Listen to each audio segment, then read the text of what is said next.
And welcome in, everyone. Steve Lennox, Lennox on Baseball live stream podcast as we recap day number 49 of the Major League Baseball season. And can we just start and acknowledge that the baseball world right now is upside down?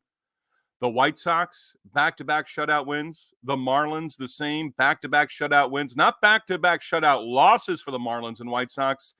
2 straight wins where their pitching staff didn't allow a single run.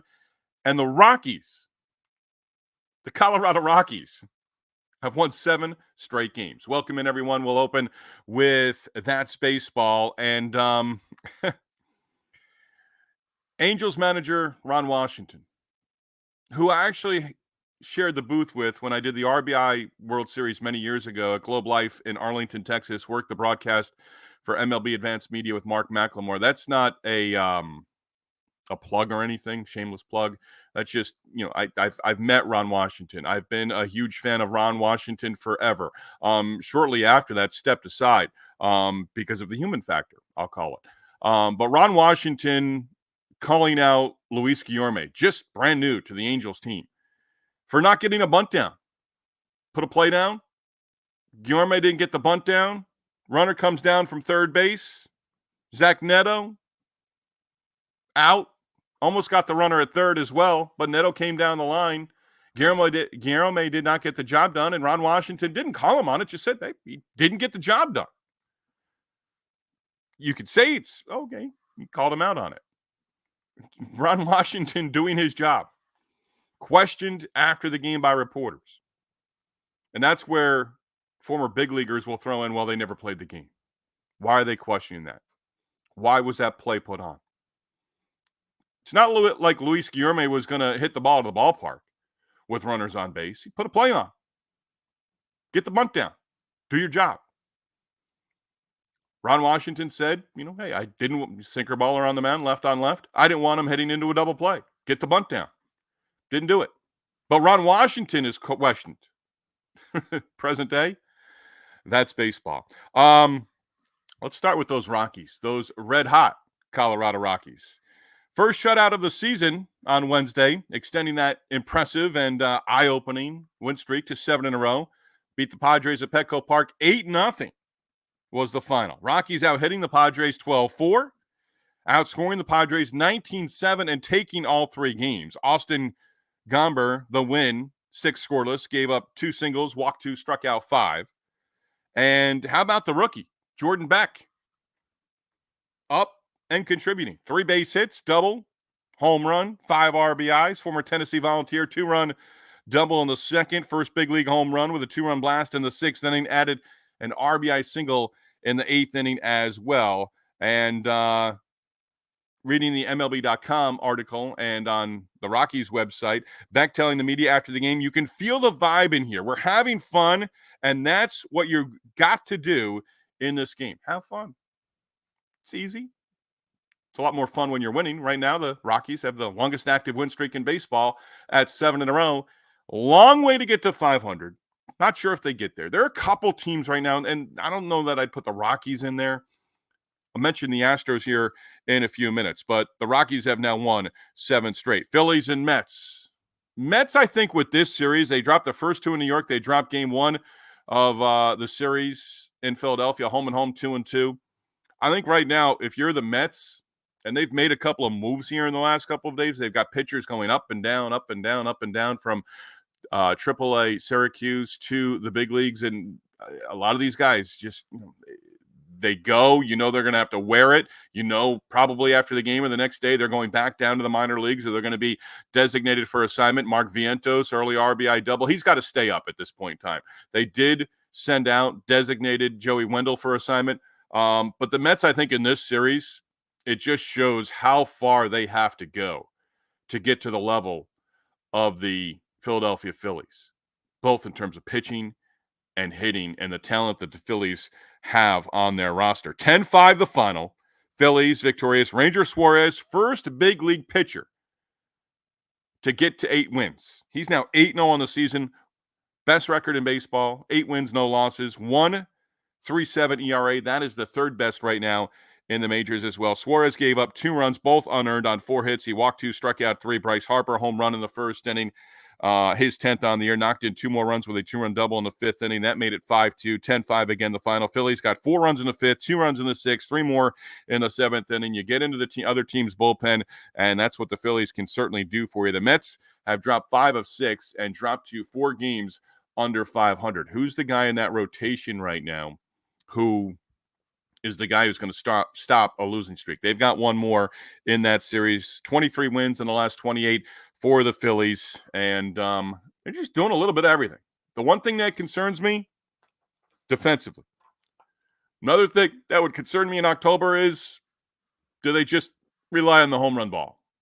The lineup is very similar to what it's been in recent years. Do they rely, if they don't get home runs, how do they manufacture? How do they put across a couple of runs? How do they get back in a game if they fall behind without hitting home runs? That's down the road for the Phillies. 31 wins on the season. Everything is trending upward in Philly. Marlins, 1-0 10-inning victory Tuesday against the Tigers in Detroit. Marlins wrapped up their series in Detroit on Wednesday afternoon with a 2-0 victory against the Tigers. Brian De La Cruz, 2-run home run in the first inning. That's all the scoring on the day. Trevor Rogers, 5 scoreless innings. He picks up the win, first on the year. Rogers entered Wednesday's start 0-6. Marlins entered the start having lost each of his first 8 starts on the season. Rogers, 3 hits, all singles, walked 2, struck out 6. And you can say Casey Mize deserved better, allowing an early 2-run home run, that to De La Cruz, and just 2 hits over 6 innings and taking the loss. He walked 1, struck out 6. Tigers, just 3 wins now over their last 12 games, and now a game below 500. Washington, we'll get to the Nationals, but the White Sox closing out their series 2-0 victory against the Nationals. There it is. Back-to-back shutouts for the White Sox on the south side over the previous 2 days. Garrett Crochet, another former Tennessee Volunteer, 5 scoreless innings, and Crochet gave up 3 hits, walked 3, struck out 6 along the way. Crochet 4-4 with the win and has 2 straight scoreless outings. He's allowed just 3 earned runs over his last 4 starts, covering 22 total innings. Tommy Pham broke a scoreless tie. Pham RBI double in the 3rd. Corey Lee adding on in the 6th inning with an RBI single as well for the White Sox. Chicago relievers did not allow a hit or a run over 5 innings after Crochet departed from the game and being shut out in back-to-back games. The Nationals 0 for 17. With runners in scoring position, 16 runners left on base in the final 2 games of that series in Chicago. Gunnar Henderson in the leadoff spot to the cleanup spot for the first time this season. I was going through social media, Jordan Westburg led off the game with a home run, thinking, okay, Gunnar Henderson not in the lineup. Got a chance to look at the box score. Okay, Gunnar Henderson is in the cleanup spot. First time this year, first time out of the leadoff spot. He has hit in that number 4 spot in the Orioles lineup in past seasons. Brandon Hyde saying, hey, you know what? Move him down the lineup a little bit. Let's see if Westburg can be our leadoff hitter. And maybe it's certainly going to provide more opportunities for Henderson in RBI situations. Let's see if he takes advantage of that as well. Not many guys in baseball can move from the leadoff spot to the cleanup spot in a lineup. Gunnar Henderson absolutely could be one of those guys. Bo Bichette gave the Blue Jays 2-1 lead in the 3rd inning with a 2-run double. It stayed 2-1 until the bottom of the 9th inning. Adley Rutschman tattooing a game-winning 2-run home run. And stealing this from Melanie Newman on the Orioles broadcast, and this was on social media from Melanie, who does a terrific job, both with the MLB Network and with the Orioles broadcast as well. But she said Adley Rutschman homered with his mom in attendance on Sunday, on Mother's Day, and homered as well yesterday with his dad at the ballpark on his dad's birthday. Thank you, Melanie, for that note as well. So a victory for the Orioles. They split that series a game apiece. Another game rained out. They'll make that up as part of a doubleheader late July, I believe, for that one. But Rutschman, the home run, 3-2 the final. The magic currently resides at Camden Yards. Still a long time since the Orioles have been swept. I believe it's 108 series now where they have not been swept. Jordan Romano did not record an out in that bottom of the 9th inning. First blown save of the season for the Jays closer. And the O's 0 for 10 with runners in scoring position. Jays also had opportunities, but did not add on to a 2-1 lead. 2 for 13 with runners in scoring position. Orioles 4 relievers getting the job done, combining for 5 scoreless innings on Wednesday. Cubs shut out in each of the previous 2 nights in Atlanta. 3 runs in the top of the 1st inning.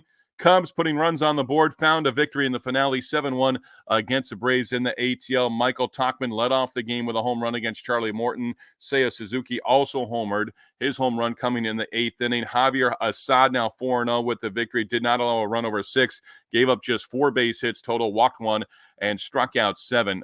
He's putting together a strong first month plus of the regular season.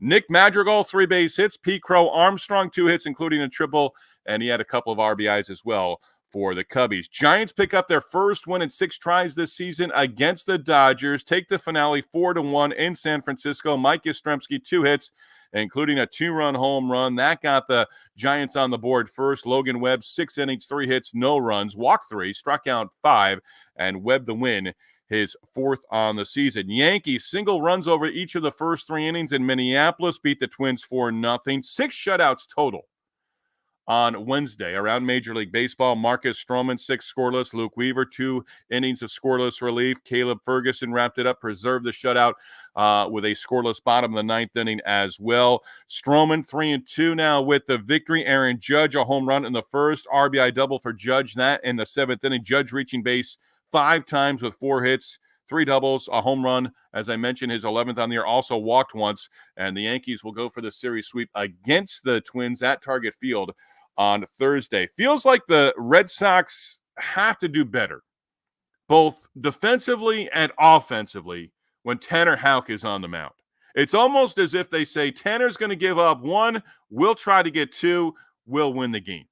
Houck dropping a 3-5 on the season, has pitched much better. That's maybe one of the best cliches of 2024 for me. He's pitched better than his record. Gave up 3 runs, just 1 earned, over 5 2/3 innings. Wednesday at Fenway, Red Sox falling to the Rays 4-3. Series finale of that 4-game set on Thursday night at Fenway Park. Rays have an opportunity to take 3 out of 4 in the series. Red Sox have lost Houck's last 3 outings. He is 0-3 over his last 5 starts. Rays got just 1 run over the first 5 innings, but scored 3 runs and chased Houck from the game in the 6th inning. Taj Bradley gave up a run on a solo home run to Rafael Devers. Bradley going 5 and picking up his first win of 2024. Rays, again, have won 2 of the first 3 games of that series against the Red Sox at Fenway Park and make it 3 of 4 on Thursday night. Brewers 5 runs in the 3rd inning, 10-2 victory against the Pirates in the series finale in Milwaukee. And with that, the Brewers take 2 out of 3 in the series. Pirates won the opener Monday. Brewers come back, rebound, and win the next 2. Brewers hit 5 home runs in the win, most in a game this season. William Contreras, 3 base hits, 3 for 5 in the leadoff spot for Milwaukee. He's now hitting at a .359 clip. Must drive some people crazy. I mentioned win-loss records. I mentioned batting average every once in a while. Contreras, 3-run home run in the 3rd, RBI triple in the 6th inning to make it 10-1. You always have to love when a catcher picks up a triple. Contreras falling just a double shy of hitting for the cycle. Gabby Sanchez, Sam Frelick, Joey Ortiz, and Jackson Churio, the rookie, also homering in that game as well for the Brewers as they take 2 of 3 in this series. Martin Perez for the Pirates giving up all 5 home runs. His final line was not pretty. Gave up 9 earned runs on 11 hits over 5. Perez with the loss, now 1-3 on the season. Rookie pitcher Robert Gasser is making it look easy. Gasser picking up the win, gave up just a run over 5 innings, 2-0 in his first 2 big league starts. Gasser, 6 shutout innings in his first big league start, and his debut has given up just 1 earned run. That was on Wednesday against the Pirates in his first 11 big league innings. Brewers open up a 9-game road trip in Houston against the Astros on Friday. Texas Rangers losing streak is over at 5. Rangers able to close out their home series against the Guardians, winning the finale 4-0. Marcus Semien, 2-run home run in the 5th. Adolis Garcia added a 2-run home run. That in the 6th inning for the Rangers. John Gray, terrific. And Gray, one of those guys, hey, you know what? We're just not going to lose again. We're going to end this losing streak. 6 1/3 scoreless for Gray, combining with 3 relievers on the shutout. Gray now 2-1 on the season with the victory. In Houston, Framber Valdez, Seth Martinez combining on a 2-hit shutout win against the Oakland A's. And the A's now up 3-0 in that series, can close out with a series sweep on Thursday before they open up that series against the Brewers on Friday at home. Astros won 3-0. Again, they'll go for the 4-game series sweep. Valdez gave up just 2 hits, both singles over 7 in the outing. He issued 2 walks and struck out 8. Martinez did not allow a hit, walked 2, in his 2 innings of scoreless relief. Struck out 1. Kyle Tucker, RBI double. Alex Bregman, both having Alex Bregman had a sac fly and an early 2-0 lead in that one for the Astros. A's have now dropped 4 in a row. That's their latest losing streak. They've dropped 4 in a row, 6 of 7, 18-25 with that current stretch. And I'm wondering right now. I'm sorry. That's the Astros. The Astros are that's the A's. They've lost 4 in a row, 9 of 11, and 7 under 500. The Astros have won 4 in a row, 6 of 7. Now 18-25 overall. We'll get through that. Astros. I'll pose it. I just mentioned certain teams: White Sox, Marlins, Rockies. I don't know that they get to 500 at any point this season. The Astros not giving up hope. Now 7 games under 500. So I'll pose this: can the Astros get to 500 or better by the middle of June or July 4? I'd extend it out there. I think things start to come together for the Astros. Dug themselves in a deep hole. I think they can get out of it. Now, where do they go from there if they do get to that 500 mark? We'll just have to wait and see. But right now, 7 under 500, and now on the road, are now home this weekend against the Milwaukee Brewers. Royals, Mariners in Seattle. Mariners never trail. Took the rubber game of the 3-game series on Wednesday. Mariners winning 4-2. Brian Wu struck out 5, gave up just 1 run over 5 1/3 innings in his outing, and he picks up the win, first of the season for Wu. Ty France, a home run for the Mariners, his second of the series. Andres Munoz got the final 5 outs of the game for Seattle out of the bullpen, and he picks up the save, his 7th on the year as well. Mariners are back to 500, or 4 games over 500, I should say, and now on the road. This is going to be an interesting stretch. Mariners 4 over 500, 3 in Baltimore, 4 in the Bronx against the Yankees, and they'll wrap up their road trip with 3 games against the Nationals in D.C. So that's a 10-game road trip through Baltimore, New York, and D.C. For the Mariners. And again, they'll start it 4 games over 500. Diamondbacks, strong pitching, timely hitting, take the series finale 2-1 over the Reds at home Wednesday afternoon. Lourdes Gurriel coming through, breaking a 1-1 tie. 2-out RBI double in the bottom of the 8th inning for Gurriel. Ketel Marte, a base hit in his first at bat, got that hit streak out of the way. He's now hit safely in 15 in a row. Brandon Pfaadt gave up just 1 run over 7. Watch some of that on MLB Network. He was strong. Ryan Thompson scoreless top of the 8th inning. He picked up the win in relief, and Paul Sewald also setting the Reds down 1-2-3 in the 9th inning for the save. Christian Walker solo home run in the 2nd off Andrew Abbott. Santiago Espinal did tie the game at 1-1 with a solo home run, a 2-out shot off Pfaadt in the 5th inning. Reds have now dropped 12 of 14 and have 6 one-run losses during that stretch. They open up a 4-game series in Los Angeles Thursday night against the Dodgers. That is a wrap on day number 49 of the Major League Baseball regular season. A lot of solid pitching performances from starters on Wednesday. 6 shutouts total, all 6 combined. Again, that's a wrap on day number 49 of the Major League Baseball regular season. Rays and Red Sox wrap up their series at Fenway Thursday night. Yankees, Twins. Yankees going for the sweep. And Minneapolis, Phillies and Mets. The Phillies looking to take all 4 in that home-and-home series. And the A's and Astros in Houston. The Astros will be looking for the series sweep against Oakland. Cubs, Pirates open up a 4-game series at Wrigley.